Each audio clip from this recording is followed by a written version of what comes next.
হইতেছে।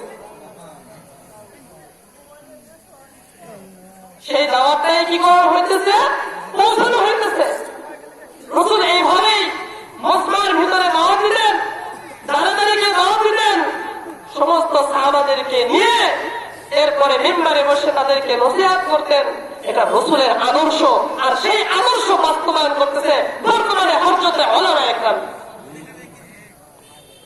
এখন যদি আমরা এখানে কি করি, রাসূলের আদর্শকে বাস্তবায়ন করতে যাই, আর রাসূলের আদর্শ বাস্তবায়ন করতে গিয়ে যদি আমরা কি করি, হুজুরের কথা যেভাবে বলছে ওটাই যদি বন্ধ করে দেই, তাহলে কি রাসূলের আদর্শ বাস্তবায়ন হবে?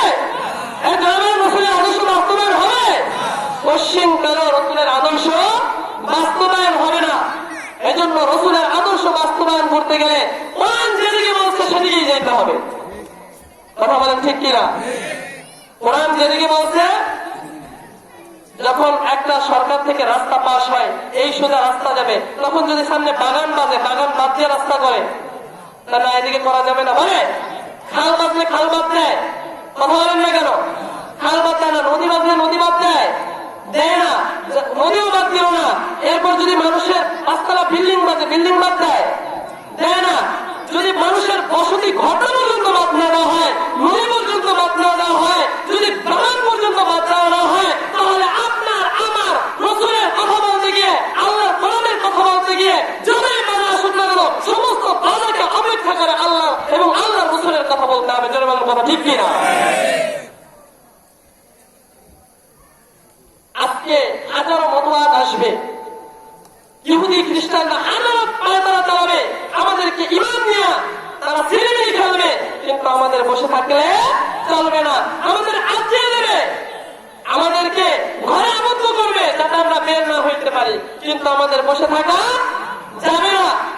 আরো সামনে আগাইতে হবে, সামনে চলতে হবে। সাহাবা রাদিয়াল্লাহু তাআলা আনহুম যখন অল্প ছিলেন, তারা কি বসেছিলেন? কথা বলেন, তারা কি বসেছিলেন? তারা অল্প ছিলেন, বসে থাকেন নাই। তারা তাদের ইমানি যোদ্ধা দিয়ে সামনে আগাইছেন, যার কারণে আজকে আপনি আমি মুসলমানের ঘরে জন্ম নিয়েছি। আজকে আমাদের বসে থাকলে চলবে না। যতই আবদ্ধ করুক না কেন, আমরা আরো বেশি বেশি কোরআনের দাওয়াত নিয়ে মাহফিল ময়দানে সব জায়গায় কাজ করবো। রাজি আছি তো মুসলমান? রাজি আছে? আল্লাহু আকবার, আল্লাহু আকবার। ওই মাহাদির সৈন্যরা গর্জে ওঠো, শহীদ তামান্না বুকে নিয়ে, সুফিয়ান মতবাদ রুখতে হলে এখন থেকে থাকো তৈরি হয়ে। ওই মাহাদির সৈন্যরা গর্জে ওঠো, শহীদ তামান্না বুকে নিয়ে, সুফিয়ান মতবাদ রুখতে হলে এখন থেকে থাকো তৈরি হয়ে। পারা যাবে তো ইনশাআল্লাহ? পারা যাবে তো? আসবে মহাকাল, রুখতে হবে দাজ্জাল। আসবে মহাকাল, রুখতে হবে দাজ্জাল। দাজ্জালকে রোকা যাবে না। দাজ্জাল ফিতনা আসবে, বিভিন্ন ধরনের রূপ নিয়ে আসবে, তাদেরকে কখনো কি করা যাবে না, পরোয়া করা যাবে না। সমস্ত পরোয়াকে বাদ দিয়ে সামনে এগিয়ে দিতে হবে। আপনি যখন বেশি এই ইসলামের কথা বলবেন, আপনাকে ঘরেও আবদ্ধ করবে। রাসূলের জামানায় করেনি? হ্যাঁ, রাসূলের জামানায় করেনি। আল্লাহ রাসূল সাল্লাল্লাহু আলাইহি ওয়াসাল্লাম আগে খুব ভালো ছিলেন। যখনই তিনি ইসলামের দাওয়াত দেওয়া শুরু করলেন, যখনই নবুয়ত পাইলেন, তখনই রাসূল এখন আর ভালো না। রাসূল কি এখন আর ভালো না? রাসূল খারাপ। রাসূলের বদনাম শুরু করলো আবু জাহেল, আবু লাহাব, সব মিলিয়ে এখন রাসূলের বদনাম শুরু করলো। তাই আগে হুজুর ভালো ছিল, এখন আর মুহাম্মদ ভালো না। সে কি এখন আব্দুল মুত্তালিবের ধর্ম বাদ দিয়া নতুন একটা ধর্ম নিয়ে আলোচনা শুরু করছে, সুতরাং ওর কথা আর শোনা যাবে না, ও মিথ্যাবাদী। অথচ আমার রাসূল কি মিথ্যাবাদী? আল আমিন বলছে কারা? এই আবু জাহেল না, এই আবু জাহেল বলছে আমার রাসূলকে আমিন। আজকে আমার রাসূল যখন বলছে তোমরা এই আমার মূর্তি বাদ দাও, আমার এক খোলা আল্লাহর নামে তোমরা ইবাদত করো, নামাজ পড়ো, রোজা রাখো, হজ করো, যাকাত দাও, তখন বলে মুহাম্মদ ঠিক নাই, মুহাম্মদ মিথ্যাবাদী। যারা বলেন নাউযুবিল্লাহ। সুতরাং আমরা যদি এখন বিনা কথা বলি, সকলের কাছে ভালো লাগবে, ফুলের মালা দিয়ে গলায় দিয়ে আপনারা নেবেন, সুন্দর করে মাহফিলের পর মাহফিলের ব্যবস্থা করবেন, এরকম মিরা সুন্নতের আমাদের দরকার নাই। যদি মনে চায় এই রাসূলের কোরআন নিয়ে, রাসূলের হাদিস নিয়ে, আল্লাহর কোরআন নিয়ে এরকম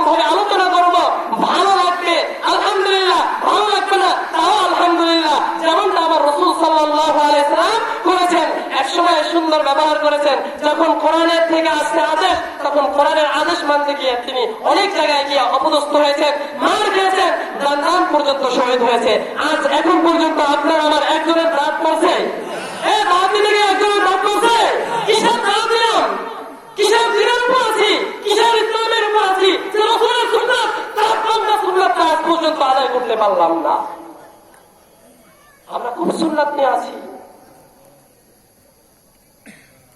শিবে আবু তালিব, এই ঘটনাটা হয়তো অনেকেরই জানা আছে যে রসুল যখন দাওয়াত দিলেন, রসুল যখন কি করলেন, দাওয়াত দিতেছেন, যখন দলে দলে মুসলমান হইতেছে, তখন কুরাইশরা এগুলো দেখে তাদের ভালো লাগলো না, বিভিন্ন নির্যাতন নিপীড়ন শুরু করলো। 7ম হিজরিতে মুহররম মাসের অবস্থায়, মুহররম মাসে এরকম ভাবে জাফর রাদিয়াল্লাহু তাআলা আনহু সহকারে আরো সাহাবারা, কিছু সাহাবারা নাজ্জাশী বাদশার কাছে গিয়ে অবস্থান করলো, কারণ এদের নির্যাতন আর নিপীড়ন সহ্য হচ্ছিল না। যার জন্য নাজ্জাশী বাদশা হাবশায় গিয়ে তারা অবস্থান করলো। সেখানে কুরাইশদের একটা প্রতিনিধি দল পাঠিয়ে দিল, দেখেন কি অবস্থায় আছি, ঘরেও থাকতে দেবে না, রাস্তায় তো বের হইতে দেবে না, ঘরেও থাকতে দেবে না, এক জায়গায় আশ্রয় নেওয়ার জন্য সেখান থেকে ধরে আনতে পারাইছে। এই ইহুদি খ্রিস্টানরা ওই সময় থেকে আমাদের উপর খারাপ নজরে লাগাইছে, আরো খারাপ নজরে থাকা। যত ইহুদিদেরকে আপনি আমি ভালো মনে করি, তোমরা ইহুদি খ্রিস্টানের সাথে, ওদের সাথে সম্পর্ক করো না, কারণ ওরা তোমাদের কখনো মঙ্গল চায় আর পশ্চিমকালে চাইবে। ওরা ইহুদি খ্রিস্টানদের দিকে যতই ভালোবাসি, তারা আমাদের বন্ধু না, তারা আমাদের বন্ধু না, তারা আমাদের বন্ধু না, তারা আমাদের শত্রু। শত্রু শত্রু চিৎকার করে বলেন কথা ঠিক কিনা? অবস্থান করছে, সেখান থেকে আমার জন্য প্রতিনিধি দল পাঠাইছে। নাজ্জাশী বাদশা তাদেরকে ফেরত দিয়ে দিচ্ছে না, এরা আমার কাছে এসে আশ্রয় নিয়েছে, সুতরাং এদেরকে আর দেওয়া যাবে না। এবার প্রতিনিধি দল ফেরত আসছে, খুব রাগ, সকল শাখা পোশাখা সকলকে এক জায়গা করছে, কুরাইশ বংশধর যারা আছে সকলকে এক জায়গা করছে। বলার পরে বলতেছে, মুহাম্মাদের সাথী যারা আছে, মুহাম্মাদের বংশে যারা আছে, মুহাম্মাদের সাথে যারা সম্পর্ক রাখে, যারা সাহাবী হয়েছে, যারা ধর্ম রূপান্তরিত হয়েছে, প্রত্যেকের সাথে সম্পূর্ণ সম্পর্ক বিচ্ছিন্ন করে দাও। কত বড় নগণ্যতম একটা কাজ। শুধু তাই নয়, তাদের সাথে আত্মীয়তা করা যাবে না, বিবাহ বন্ধন করা যাবে না, তাদের সাথে কোনো সম্পর্ক রাখা যাবে না। এমনকি যদি কাফের হয়, সেও যদি মুহাম্মাদের সাথে সম্পর্ক রাখে, তাকেও আমাদের থেকে বহিষ্কার করে দাও। কত প্রকার নির্যাতন, নির্যাতন কত প্রকার। সেখানে তারা একজোট হয়ে একটা চুক্তিনামা তৈরি করলো। এই চুক্তিনামাটা লেখলো, এই চুক্তিনামা একটা নরধম মুনসুর ইবনে ইকরিমা, এই মুনসুর ইবনে ইকরিমা এই নরধম এই চুক্তিনামা গুলো লিখলো এবং স্বাক্ষর করলো। আল্লাহ পাক রব্বুল আলামিন সহ্য করতে পারেন নাই, রাসূলের বিরুদ্ধে অ্যাকশন, রাসূলের বিরুদ্ধে কলম ধরা, রাসূলের বিরুদ্ধে তুমি লিখবা, এটা আল্লাহ সহ্য করতে পারেন নাই। আল্লাহ সঙ্গে সঙ্গে সাথে সাথে এমন আযাব দিল, চিরজীবনের জন্য আর হাতটা নষ্ট হয়ে গেল। নাউযুবিল্লাহ। আজও যারা রাসূলের ওয়ারিসের বিরুদ্ধে কলম ধরবেন, যারা রাসূলের ওয়ারিসদেরকে গালি দিবেন, যারা রাসূলের ওয়ারিসদেরকে নিয়ে সিনেমি খেলতে দেবেন, তাদেরকে আল্লাহ আজও শাস্তি দেওয়ার ক্ষমতা রাখে কি রাখে না? আজও আল্লাহর ক্ষমতা আছে না নেই? সেই 1450 বছর আগে ক্ষমতা ছিল, আজকে নাই, আজও আছে। মুমিন এটা সবসময়ের জন্য মনে রাখতে হবে। আল্লাহ রসুলের ইতিহাস সেই 1450 বছর আগের ইতিহাস, আজও আল্লাহ রসুলের ইতিহাস জিন্দা আছে, এখনো মরে নাই। যেদিনকে আল্লাহ রসুলের ইতিহাস মরে যাবে, সেদিনকে এই পৃথিবী ধ্বংস হয়ে যাবে, কিয়ামত হয়ে যাবে। যারা ঠিক কিনা? শিবে আবু তালিব এরপরে ওখানে কি করলো, স্বাক্ষর করলো। আবু তালিব চিন্তা করলো এখানে তার থাকা যাচ্ছে না, যেহেতু তারা আমাদের সাথে এরকম কথা লিখছে, ওইটা লেখা তারা কাবা ঘরের আঙ্গিনায় ঝুলে রাখছে, যাতে তারা সবাই দেখবে আর সম্পর্ক বিচ্ছিন্ন করবে। আবু তালিব সমস্ত সাথীদেরকে নিয়ে ওই পাহাড়ের চূড়ায় চলে গেলেন। পাহাড়ের চূড়ায় চলে গেলেন, সেখানে সংকীর্ণ একটা স্থান, যেখানে গিয়ে আস্তানা নেন, সেখানে থাকা কষ্ট, খাওয়ান নাই, পরন নাই, একটা নয়, দুইটা নয়, তিনটি বছর পর্যন্ত এই নরধমের কাজ চালাইলো। কয়টি বছর? 3 বছরের চুক্তি করা হয়েছে, সব বন্ধ। ভাই ওর কষ্ট, এই কথাগুলো বললে খুব কষ্ট লাগে যে শিরা আবু তালিবের অবস্থা এমন হইল যে ছোট্ট ছোট্ট শিশুরা না খেয়ে তারা কান্নাকাটি করতেছে। ওই কান্নাকাটি যখন আবু জাহেলের মতন ওই নরদম শোনে, আবুল আহাব যখন শোনে, এরকম ভাবে সমস্ত কাফেররা যখন শোনে, তারা হাসে। তারা কি করে? হাসে। নাউজুবিল্লাহ। আজও মুসলমান কষ্ট পাইলে ইহুদি খ্রিস্টানরা হাসে নাকি কাঁদে? যদি বলেন হাসে না কাঁদে? ওদের আগের থেকে এই কুঅভ্যাস, আগের থেকে ওদের এই খারাপ অভ্যাস। শিবে আবু তালিবের অবস্থা খুব খারাপ, সেখানে খাওয়া নাই, কিছুই নাই, কিচ্ছুই নাই।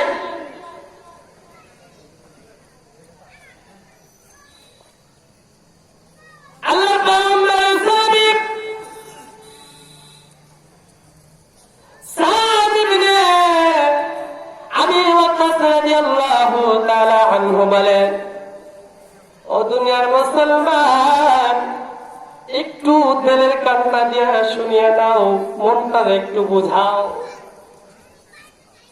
আবি ওয়াক্কাস রাদিয়াল্লাহু তাআলা আনহু বলেন, ও দুনিয়ার মুসলমান, তোমাদেরকে বুঝাইতে পারবো না। যদি আমার রাসূলের জামানায় তোমরা আসতা, তবেই কেবল তোমরা বুঝতে পারতা। 3 বছর কত কষ্ট দিয়েছে ওই নরধম ইহুদি খ্রিস্টানের বাচ্চারা, এত কষ্ট দিয়েছে। তোদের শিশুগুলো কান্না, এত জোরে কান্না করে, খুদা ও মা, আমাকে একটু খাবারের ব্যবস্থা করে দাও রে মা, একটু খাবার খাইয়া পেটটাকে একটু যাতনা দে, ক্ষুধার কষ্ট আর সহ্য হয় না। সন্তানের মুখের দিকে তাকে মা বলে, বাবা তুমি তো আজকে ক্ষুধার যাতনাগুলো সহ্য করতেছ, ও বাবা ক্ষুধার থেকে খাবার দিব। ওই আবু জাহেল তো আমাদেরকে খাবার দেয় না, এমনকি শুধু আবু জাহেল খাবার দেয় না, এই পর্যন্তই শেষ না রে মুসলমান। মুসলমান একবার চিন্তা করে দেখো, যখন ওই শিবে আবু তালিবের ওই পাহাড়ে যখন খাবার নেওয়ার জন্য যদি কেউ যেত, তাদেরকে পর্যন্ত যাওয়ার জন্য নিষেধ করে দিত। তাদেরকেও বলতো, খবরদার ওই জায়গায় খাবার নিয়ে যাওয়া যাবে না, ওই জায়গায় খাবার নিয়ে যাওয়া যাবে না। আত্মীয় স্বজন যখন বলতো, ও আবু জাহেল তুমি ওই জায়গায় খাবার নিয়ে যেতে চাও না, ছোট্ট ছোট্ট শিশু মাসুম বাচ্চা, ওরা তো নিষ্পাপ, ওরা তো মাসুম, ওরা তো কিছু বোঝে না। বুঝতে পারলাম যারা মুরব্বী তারা তো বোঝে, তাদেরকে তুমি শাস্তি দাও। আবু জাহেল এই ব্যাপারে আমাদের দ্বিমত নাই, তবে একটা কথা শুনিয়া দাও, ওই যে ছোট্ট ছোট্ট মাসুম বাচ্চাগুলো আছে, ওরা তো কিছু বোঝে না, ওদেরকে যদি খাবারটা না দাও ওরা শটফট করতে চায়। এ আবু জাহেল ওদেরকে একটু খাবার নেওয়ার ব্যবস্থা করে দাও। আবু জাহেল ডাকতে বলে, খবরদার, এখন যদি তোমরা খাবার নিয়ে ওখানে যাও তাহলে আমি তাকে আর আস্ত রাখবো না। জ্বরের কারণে কেউ এই খাবারটা নিয়ে পর্যন্ত ওই শিবে আবু তালিবে যায় না, ওই পাহাড়ের চূড়ায় যায় না। তখন যেন আবু জাহেল আবার তার কল্যাণ ফালানোর জন্য আদেশ করে দেয়। মৃত্যুর ভয়ের কারণে কেউ যায় না। হাকিম ইবনে হিজাম রাদিয়াল্লাহু তাআলা আনহু একদিনকার খাবার নিয়ে যেতেছিলেন তার ফুফু খাদিজাতুল কুবরা রাদিয়াল্লাহু তাআলা আনহার কাছে। খাদিজাতুল কুবরা রাদিয়াল্লাহু তাআলা আনহা কত বড় ধনী ছিলেন, কি কথা বলেন ঠিক কিনা? সাধারণ ধনী ছিলেন। খাদিজাতুল কুবরা রাদিয়াল্লাহু তাআলা আনহা ওই পাহাড়ের চূড়ায় না খেয়ে আছেন, ফুফুর কষ্ট সহ্য হয় না আত্মীয়তার বন্ধনের কারণে। একটা গোলামকে সঙ্গে নিয়ে ওই হাকিম ইবনে হিজাম এক বস্তা খাবার নিয়ে যখন যেতেছিল, হঠাৎ করে দেখা যায় আবু জাহেল এসে সামনে উপস্থিত হয়ে গেছে। আবু জাহেল সামনে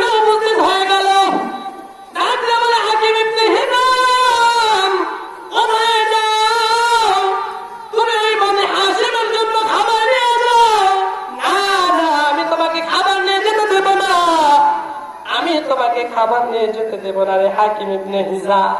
এবার হাকিম ইবনে হিজাম ডাকে বলে, ও আবু জাহেল, আমার ফুফু বড় না খাওয়া, বলো এত বড় ধনী, আজকে যদি খাবার ছাড়া সে মারা যায়, আমার ফুফু রক্তের বন্ধন কিভাবে আমি সহ্য করতে পারে? ও আবু জাহেল, একটু রক্ত দাও, এবারের জন্য খাবারটা একটু নিয়ে ওই ফুফুর কাছে দিয়ে আসে। আবু জাহেল বলে, না না, তোমাকে এক কদম সামনে আগাইতে দেব না, তুমি সামনে আগাইতে পারবে না, তোমার খাবার নিয়ে ওদিকে যাওয়া সম্ভব না, তুমি যদি ওদিকে যাও তোমাকে লাঞ্ছনা করবো, অপমানিত করবো, অপদস্থ করবো, ওদিকে যাওয়া তোমার পক্ষে সম্ভব হবে না। কিছুক্ষণের মধ্যে আবুল বাখতার রাদিয়াল্লাহু তাআলা আনহু, এই আবুল বাখতার এসে উপস্থিত হইলেন।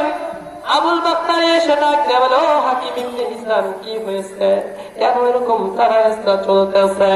ডাক দিয়ে বলে, ও আবুল বাখতারি, দেখো আমার ফুফু অনেকদিন যাবত না খাওয়া, খোদার যাতনায় ছটফট করতেছে, বলো আমার ফুফু না খেয়ে থাকবে আর আমি বাসায় বসে 3 বেলা খাবার খাবো, এইটা কিভাবে সম্ভব? ও আবুল বাখতারি, তুমি একটু ওই আবু জাহেলকে বুঝাও যাতে আমাকে খাবারটা একটু নিয়ে আমার ফুফুর কাছে যেতে দেয়। এবার আবুল বাখতারি ডাকতে বলে, ও আবু জাহেল, কেন তুমি তার কাজে বাধা দিচ্ছ? ওনাকে বাধা দিও না, ওই হাকিম ইবনে হিজামকে যাওয়ার জন্য ব্যবস্থা করে দাও।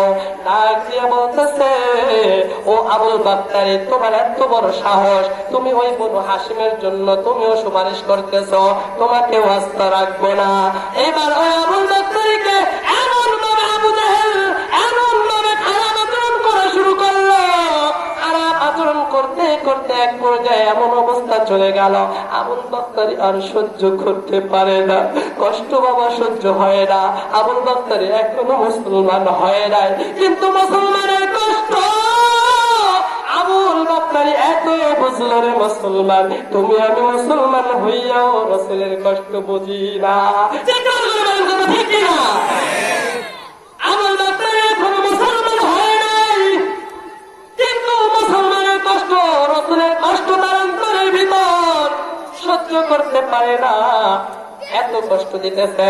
পাশে একটা উটের একটা হাড্ডি ছিল, এই হাড্ডিটা যখন ওই উটের হাড্ডিটা যখন পাইল, হাড্ডিটা পাওয়ার সঙ্গে সঙ্গে আবু জাহেলের কথা সহ্য না করতে পেরে ধরে একবারই মাথার উপর, সঙ্গে সঙ্গে রক্ত বের হয়ে গেল।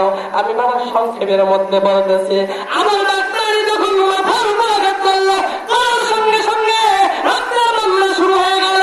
ও দুনিয়ার মুসলমান, ভালো করে শুনিয়ে নাও, আবুল বাখতারির পিতনের পর আবু জাহেল তাকায় রয়েছে শিবে আবু তালিবের ওই পাহাড়ের চূড়ার দিকে, তাকায় দেখে আব্বাস রাদিয়াল্লাহু তাআলা আনহু দাঁড়ানো। আব্বাস রাদিয়াল্লাহু তাআলা আনহু একবার জিজ্ঞাসা করলেন, কেন মার দেওয়া হয়েছে? কারণ এইবার যুদ্ধটা চলতেছে কাফের আর মুশরিকের সাথে, ঈমানদার আর বেঈমানের সঙ্গে, কোরআনের পক্ষে আর বিপক্ষে, রাসূলের পক্ষে আর বিপক্ষে। সুতরাং আব্বাস রাদিয়াল্লাহু তাআলা আনহু হয়েছেন কোরআনের পক্ষে, রাসূলের পক্ষে, হাদিসের পক্ষে, দ্বীনের পক্ষে, ইসলামের পক্ষে। আবু জাহেল হইছে তাগুতের পক্ষে, বেঈমানের পক্ষে। সুতরাং যদি রক্ত হয় আর যদি ইসলামের বিরুদ্ধে কেউ ঘোষণা দেয়, ও আমার আপন রক্তের ভাইও যদি হয়, আমার বাবাও যদি হয়, তারপর ওই বাতিলের সঙ্গে আপোষ করা যাবে না। চলে বলেন কথা ঠিক কিনা? বাতিলের সঙ্গে আপোষ করা যাবে না। যে তোমরা এরকম বাতিল যদি তোমার বাবাও হয়, তার সঙ্গে আপোষ করা যাবে না। আবু জাহেল বলতেছে, আমি যত কষ্ট না ওই হাত দিয়ে পিটাতে পাইছি, যত রক্তই আমার বের হয়েছে, আমার কষ্ট লাগে না। আব্বাস যদি একবার বলতো কেন তাকে মারা হয়েছে, তাহলে আমার সমস্ত কষ্টগুলা দূর হয়ে যেত। ও দোস্ত, এইটা যারা আমাদেরকে শিক্ষা দিয়েছেন, আজকে রাসূলের বিরুদ্ধে যদি কথা বলা হয়, আজকে যদি কোরআনের বিরুদ্ধে কথা বলা হয়, হাদিসের বিরুদ্ধে যদি কথা বলা হয়, আমরা সব বাপ মা ভাই বোন দাদা দাদি যত কিছু আছে, আত্মীয় স্বজন আছে, দলাদলি আছে, আওয়ামী লীগও বুঝি না, বিএনপিও বুঝি না, জামাতও বুঝি না, ইসলামী আন্দোলনও বুঝি না, ফরাজি আন্দোলনও বুঝি না, কোনো কথা নাই। সব কিছুর নেতা হলো কে? আল্লাহ মুহাম্মদুর রাসূলুল্লাহ সাল্লাল্লাহু আলাইহি ওয়াসাল্লাম। এই রাসূল আমাদের একজনের নেতা, জনগণ ঠিক কিনা? এই নেতার পক্ষ নিয়ে দুনিয়ার সমস্ত দলাদলি বাদ দিয়ে এই